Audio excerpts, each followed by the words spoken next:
ఒక 2 ఉల్లిగడ్డలు, చిన్న అల్లం ముక్క, 2 వెల్లుల్లి, ఒక ఎగ్గు, 2 పచ్చిమిర్చి, కొంచెం కొత్తిమీర తీసుకొని ఇంకా మనమైతే ఇప్పుడు ఇవన్నీ కట్ చేసుకుందాము. ఇంకా ఉల్లిగడ్డలు కట్ చేసుకున్నాం, పచ్చిమిరపకాయలు, కొత్తిమీరకు తరిగి పెట్టుకొని ఇంకా అల్లం అయితే గ్రేటర్ చేసి అయితే పెట్టాను.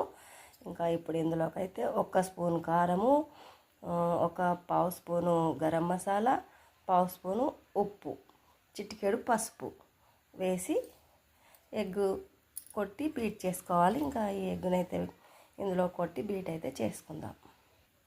ఇంకా ఎగ్ అయితే కొట్టుకొని చక్కగా కలుపుకొని అయితే ఉంచుకున్నాం. ఇప్పుడు స్టవ్ పైన ఒక పేనం పెట్టి ఆయిల్ వేసాను. ఇంకా ఆయిల్ అయితే హీట్ ఎక్కింది. ఇంకా ఇప్పుడు దీంట్లో కలుపుకున్న మిశ్రమాన్ని వేయాలి.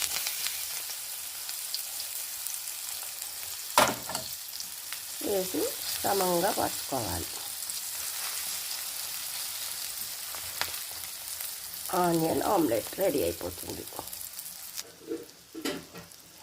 ఇంకా ఇప్పుడైతే దీన్ని తిప్పి రెండో వైపు అయితే వేద్దామండి.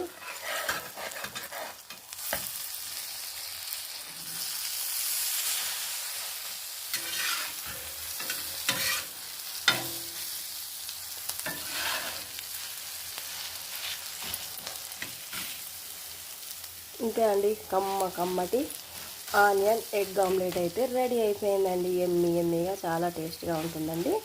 ఇంకా కొత్తగా నా ఛానల్లో చూస్తున్న వారు ఎవరైనా ఉంటే సబ్స్క్రైబ్ చేయండి, లైక్ చేయండి, షేర్ చేయండి. మరిన్ని వీడియోస్ కోసం వెయిట్ చేయండి. ఇంకా నేనైతే ఎమ్మీ ఆమ్లెట్తో చపాతీ అయితే తినేస్తాను.